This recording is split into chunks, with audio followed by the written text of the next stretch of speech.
Hi guys, how you doing? I just wanted to make a kind of small, simplified video on what I know about skincare because I have nice skin. People say I have nice skin, and I know people want to have nice skin and want to know how to get nice skin and other ways to say nice skin. This video is intended to be completely realistic. I will be listing some products I use, but I want to emphasize that products aren't the answer to having nice skin. They help. I think products are good at helping meet our needs, but they're not something that are going to fix your problems unless you're going to a dermatologist and getting a prescription. If you have been watching my channel for a while, you probably saw in my older videos from a couple years ago, my skin was super broken out. I had basically cottage cheese just covering my face. It was really painful, and that was from bacteria collecting on my face from the masks we were wearing. Basically, my skin is super sensitive, and when I would talk and kind of move my face muscles, the masks would basically exfoliate my face, and bacteria would get in it, and normally your body would be able to fight off the low levels of bacteria that would sit on your face, but I have very sensitive skin and it could not. So basically the mask rubbing on my face made micro cuts in my skin, and again, the bacteria from just talking, eating, just natural stuff that comes out of your mouth would get stuck in those little micro cuts, and it would get inflamed, and that is why my face looked the way it did before. I did go to a dermatologist and I got prescriptions to help that, and they worked, but normally my skin wouldn't be in that kind of situation. So this video is not for people with extreme skin conditions like I used to have. This video is not for people that need a dermatologist. This is just for people with kind of normal skin and they want to improve the quality of it.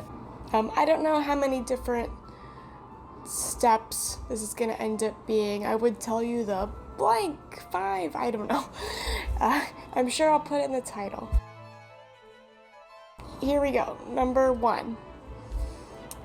The first thing to good skin is, unfortunately, a lot of it is genetics. There's no way to really get around that.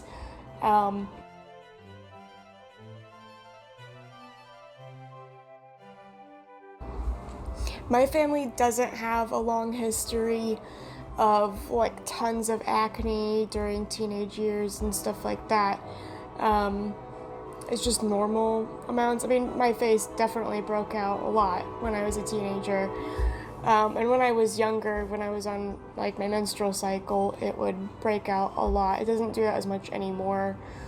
But I'm almost 30, so there's that.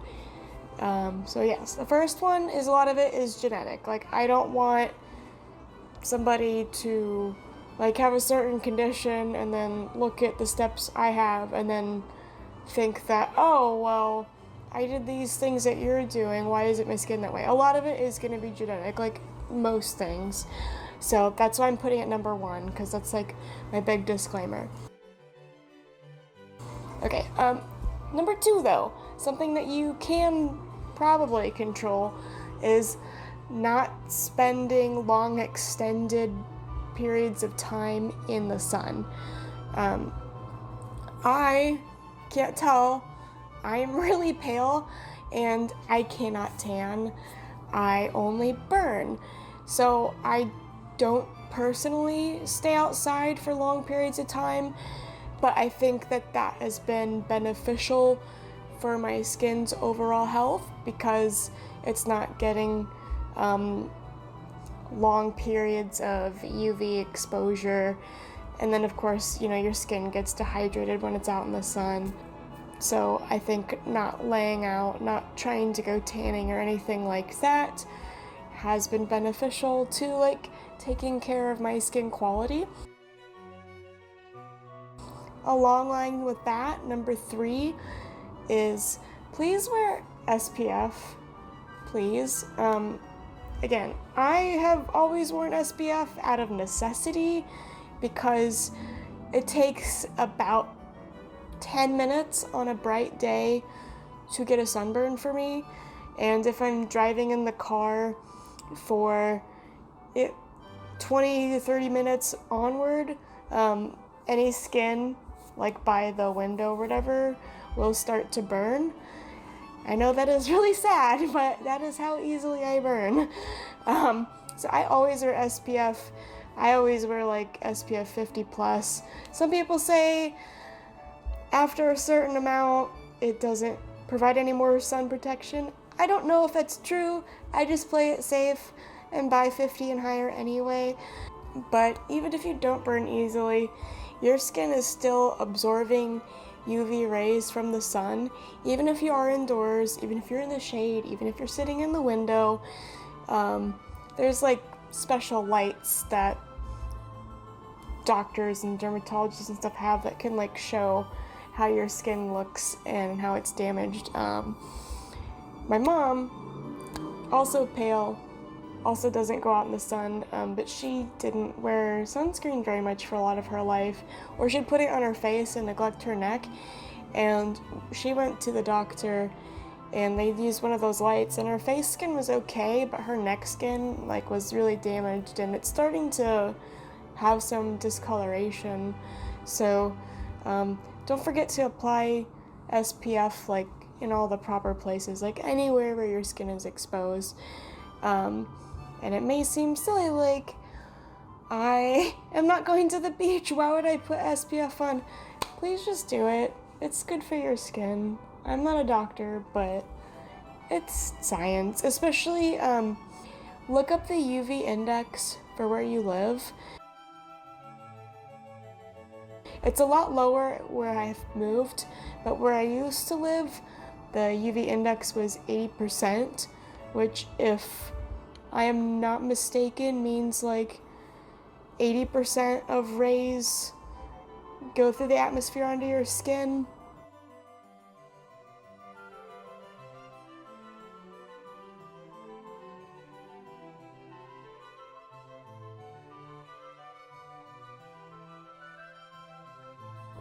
That might not really be what that means, but I think that's what it means. But either way, where I used to live, a lot of people got skin cancer. Actually, one person I worked with, he was outside every day, and he got skin cancer all over his body. That's kind of scary, but yeah, please don't spend long periods of time outdoors if you are able to help it. I know some people's work and their different life situations don't afford them that, but if you can, try to.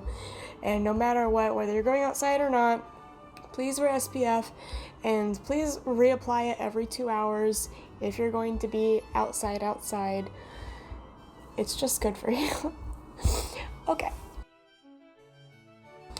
3. I know number 2 was really long. This, starting at this step and on, are things that I have less and less scientific proof for, but just things that I notice make my skin nicer. So for me, number 3 is eating healthier, fresher foods. And this doesn't mean I eat a raw diet or anything. I definitely don't. But I try to limit how much processed foods I eat, which when I first became vegetarian was kind of tough because I would eat a lot of vegetarian hot dogs and things, which are very processed and not good for you. And I try to only eat those if there's a cookout or an occasion, or I'll get a like Beyond Burger if I'm out at a restaurant, but I'll try not to buy that stuff now and keep it at home because it is super processed and it's not very good for your body. Trying to have a lot of like fluids in your day. I recently learned that coffee does not dehydrate you, that was a myth based on a study from like the 20s with a really small sample group. So coffee is great. Obviously you don't want to have like loads and loads and loads of sugar, but a little bit is fine. I think overall eating like whole or fresh foods is best. I wouldn't necessarily tell somebody that not eating meat makes their skin better because I have no proof or anything for that, and plenty of people who eat meat have nice skin. But for me personally, I noticed when I stopped eating meat that my skin complexion over time got more even and like brighter. It just looked better. I don't know if that's just from not eating meat, or since I stopped eating meat and I focused more on my diet, I ended up eating fresher, healthier foods overall than I did normally with my old diet. I don't know which one it exactly is, but it seemed to me, for myself, that not eating meat made my skin nicer. Again, I don't have any proof for that. Don't come after me. That's just what I saw. Eating lots of fruits and vegetables, of course. I don't know, any very general, basic health advice or nutritionist or whatever would say, like get your good grains, blah, blah, blah, all that kind of stuff. Just, I think the focus is not eating stuff that's super processed, that has tons and tons of oil and salt in it, like that kind of stuff, I think doesn't make your skin quality all that great. Number 4. This should probably be the first one, like before genetics even, but I didn't remember it until now. But this is definitely way up there. Managing your stress. And that also goes with getting enough sleep, because they affect each other. So trying to keep your stress levels as manageable as possible. Obviously, that's like not super easy, kind of a flippant thing that you can just accomplish. It takes examining your life, looking at maybe people or habits that aren't the best for your well-being, and adjusting those, limiting time, cutting things out, developing like different mindfulness or meditation habits, finding a counselor, therapist, or psychologist. The diet helps your mood and helps your stress too, because it's food is fuel for your brain. But I think when I started for myself learning how to manage my stress better, which a lot of it was meditation and therapy, both. I don't think you should just necessarily exclude one on principle. I think there are different combinations that work for your lifestyle are probably best.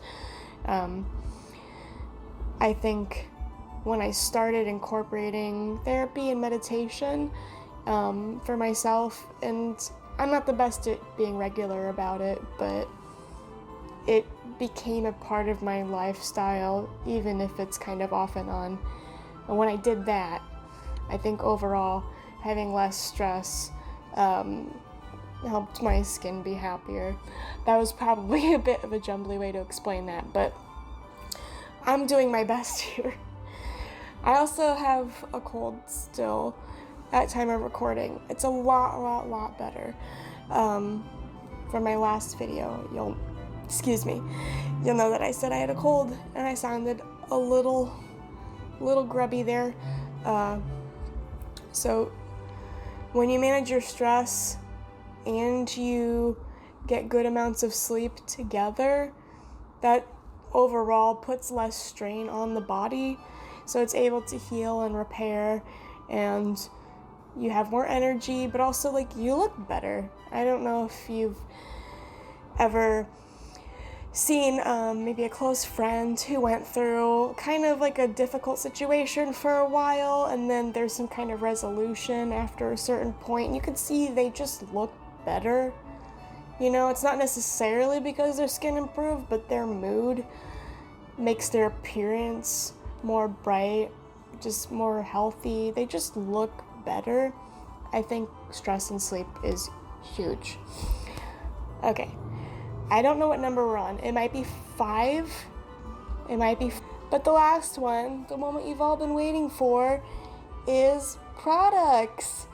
I will say with products, again, go to a dermatologist. If you have something that drugstore products aren't going to resolve, and I know sometimes dermatologists can be pretty pricey. I know when I went to mine last whatever's year ago and I had a lot of skin problems, I definitely wasn't in an amazing financial situation, and going to the dermatologist was a little bit of a financial strain for me, plus paying for the prescriptions, but I thought it was worth it, because my face stopped hurting, because it hurt not even to touch it, just my face skin existing. It was so painful.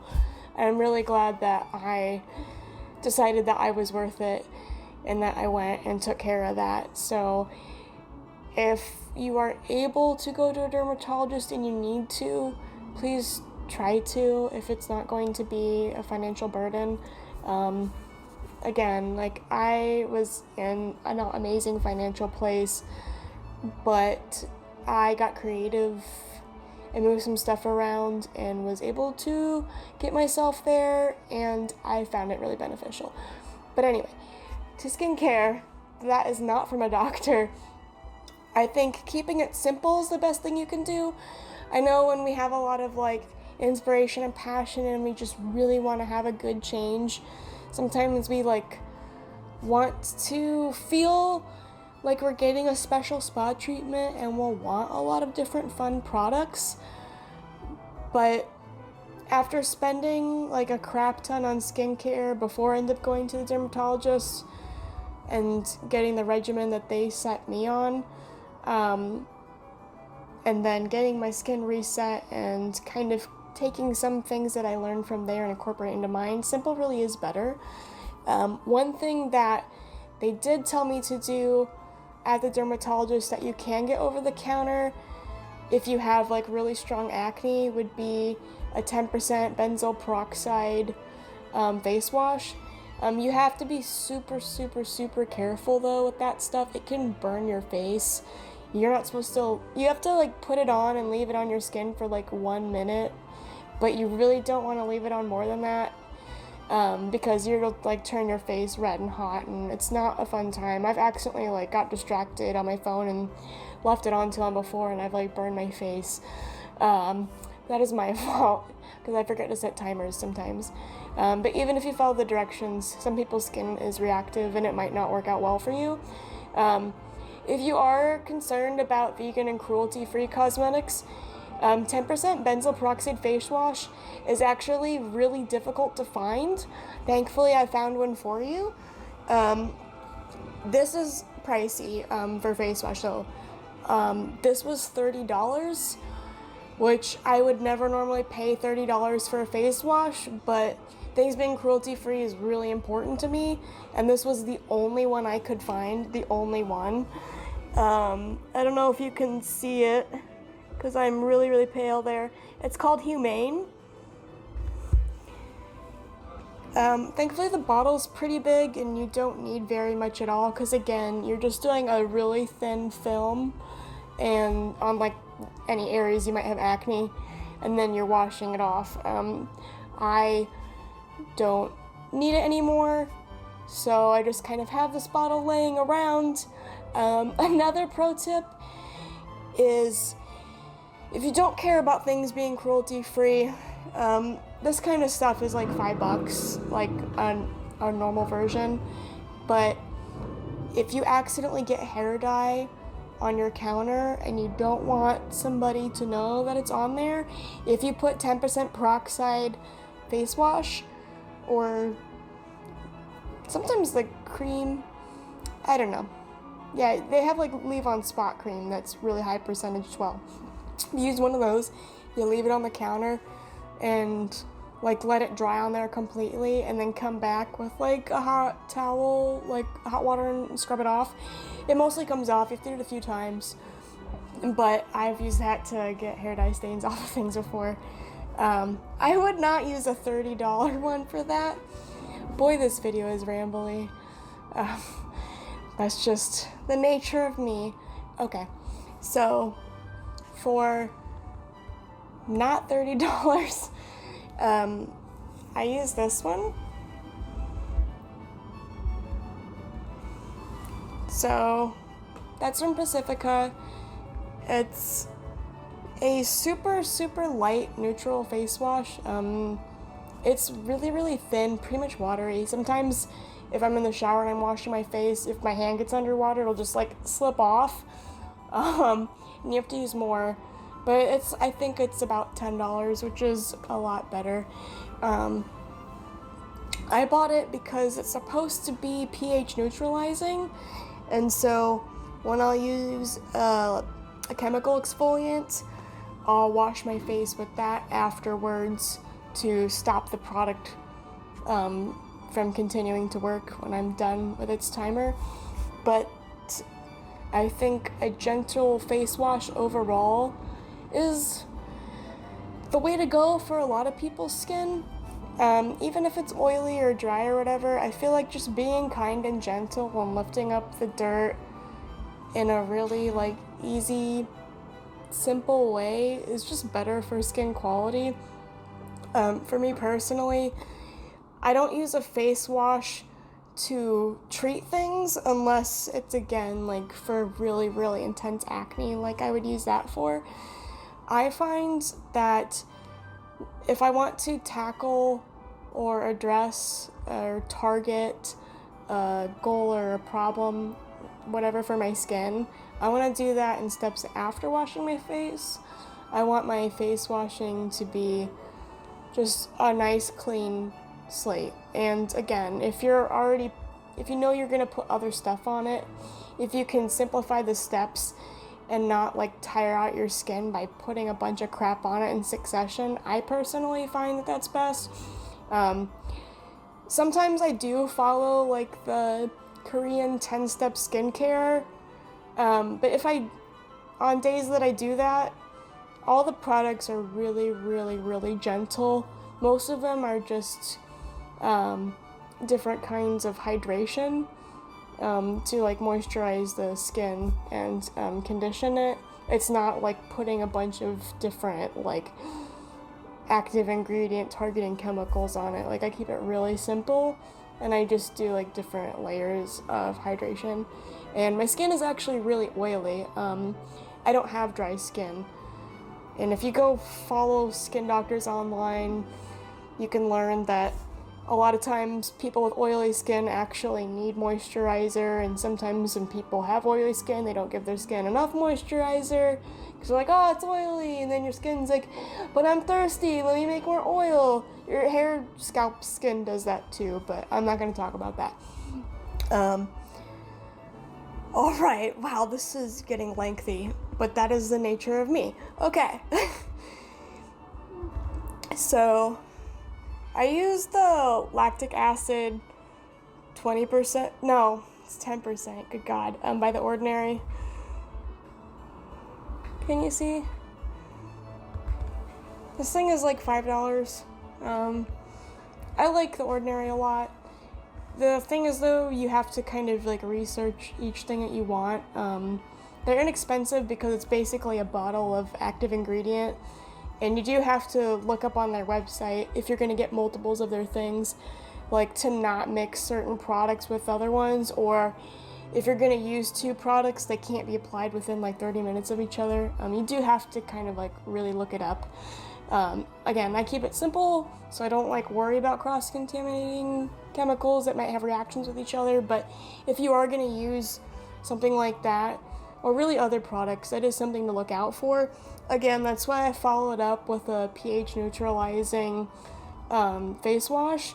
So when I leave this on and put it on for like the 5 minutes or whatever that I'm gonna keep it, I rinse it off with water really, really well first, and then I do the face wash and just make sure it's not on there anymore.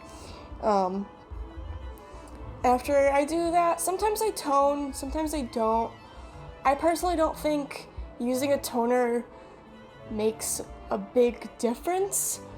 I know somebody with oily skin, like, you're always told, use a toner, but I don't know, I don't use a toner anymore, and honestly, my skin is less oily. Part of that is, like, living in a different climate, and part of it's probably, like, starting to exit my 20s, so, like, hormones, I'm sure, are a factor there.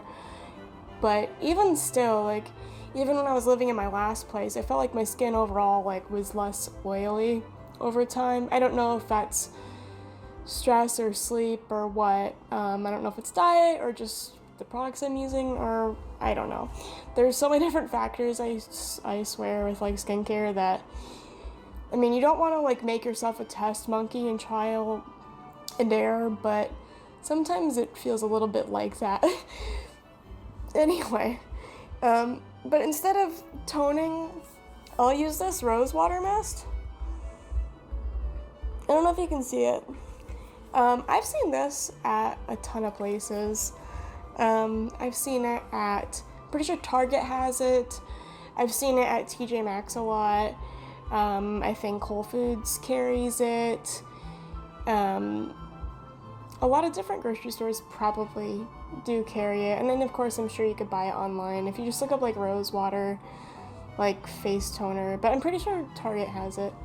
I usually get stuff at TJ Maxx because I'll see what brands I want, and then I just kind of keep a mental note, and then when I go to TJ Maxx, whenever I see it, I'll, like, buy a couple of them and just keep them so I can get them really cheap. A lot of things that I love, I actually find by doing that. So if you know, like, different brands, and if you have free time and you're able to kind of, like, go to TJ Maxx or Marshalls or whatever, like, once a week and just kind of browse, I get a lot of really good stuff that way for a steal, so that's a good method. Then, I use this serum. I don't always use it. I pretty much only use it if my skin feels, like, really thirsty or if it's kind of dull. This is the Acure Brightening Super Green Serum. I think this is at Target. I know it's at Whole Foods. I tend to get a lot of my skincare from Whole Foods because all of their cosmetics are cruelty-free. They're not all vegetarian or vegan, but they are all cruelty-free, so to me, it's easy to not have to research.